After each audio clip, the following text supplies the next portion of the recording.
Bonjour, Mohamed Cherfaoui, écrivain de La Marche Noire des Marocains d'Algérie.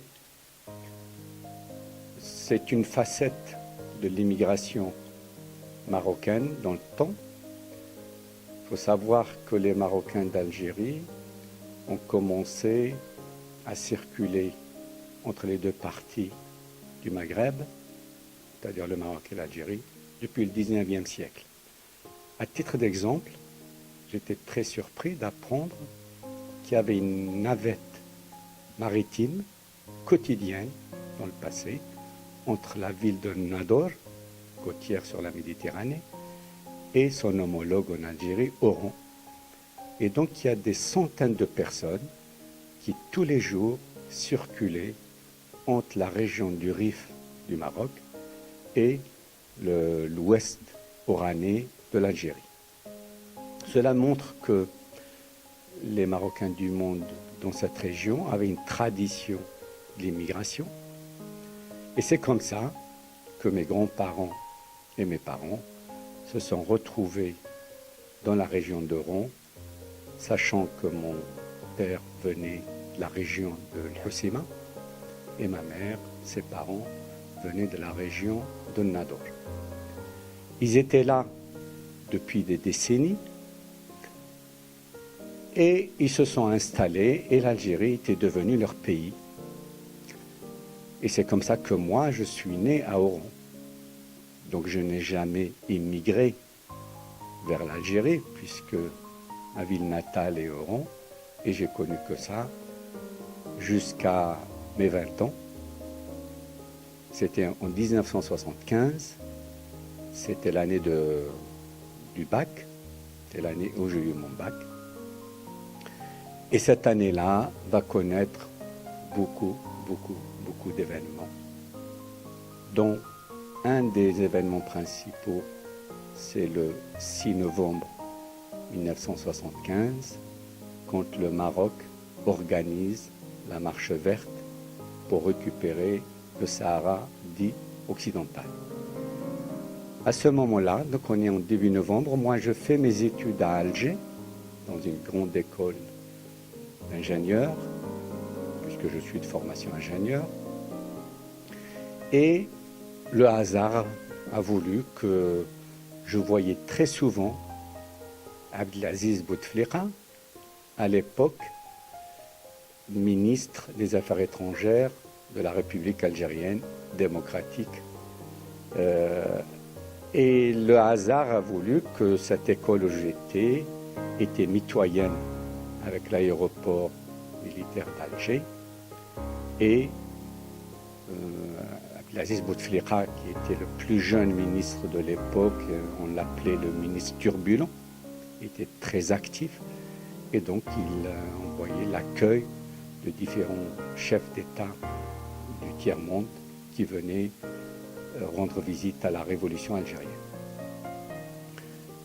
Le Maroc organise la marche verte le 6 novembre 1975 et le pouvoir algérien va réagir d'une manière hystérique pour organiser à partir du 8 décembre 1975 la marche noire des Marocains et des Maroco-Algériens d'Algérie.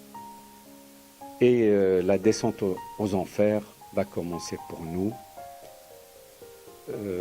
Une partie, je dirais, de la communauté algérienne, qui sont d'origine marocaine. La descente à l'enfer va démarrer pour nous, puisque la police et la gendarmerie et l'armée vont s'occuper de notre déportation. Et la police va répéter plusieurs fois à toutes les familles algériennes, à toutes les familles marocaines, la lapsus, en disant « Nu, vous êtes venus du Maroc, nu, vous repartez au Maroc ». Ce qui était totalement faux, puisque moi-même, je ne suis pas venu en Algérie, puisque je suis né en Algérie. J'ai un certain nombre de droits par cette naissance.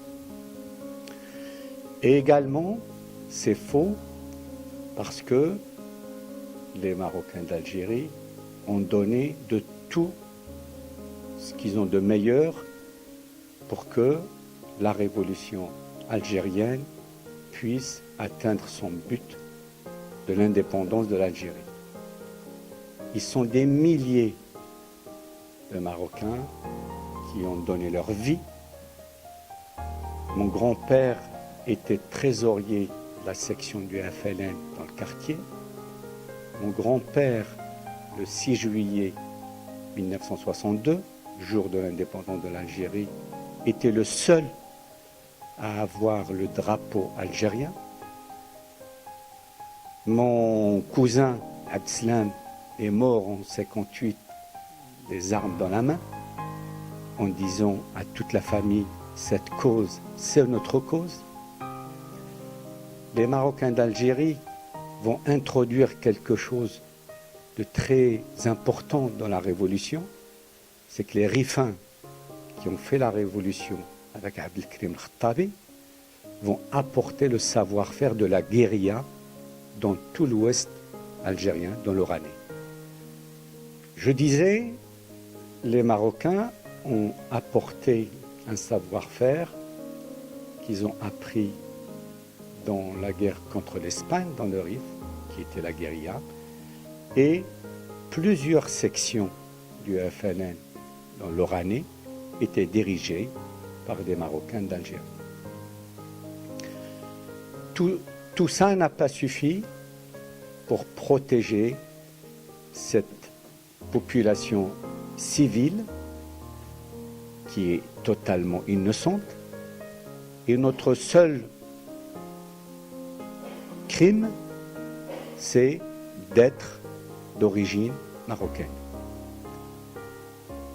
Et je dirais que, comme disent beaucoup de sociologues, quand un être humain est attaqué sur une des facettes de son identité, car on sait que l'identité est multidimensionnelle, mais quand l'être humain est attaqué sur une de ses facettes, eh bien, cet angle de l'identité anéantit toutes les autres facettes. Nous étions attaqués sur notre marocanité. Eh bien, c'est ça qui est ressorti en premier. Et on était fiers de déclarer notre marocanité alors qu'elle n'était jamais prononcée durant toute ma vie. Alors, je me sentais, comme tous mes amis algériens, prêts à servir cette révolution, prêts à aider pour que ce pays puisse atteindre les pays émergents, puisse être un jour un grand pays où tous les gens ont leur travail, où tous les gens vivent en bonheur, grâce aussi à toutes les richesses qu'a l'Algérie.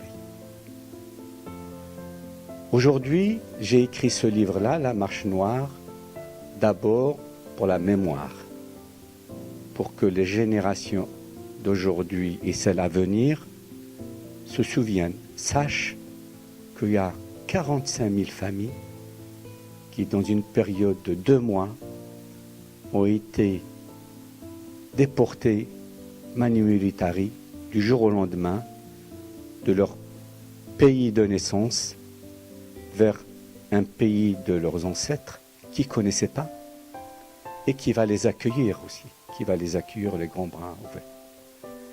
Donc je voulais, pour la mémoire, et parce que je dis, si la déportation est un crime, si derrière cet acte il y a des criminels, qu'un jour la justice doit dire son mot, eh bien, il y a un deuxième crime, c'est l'oubli.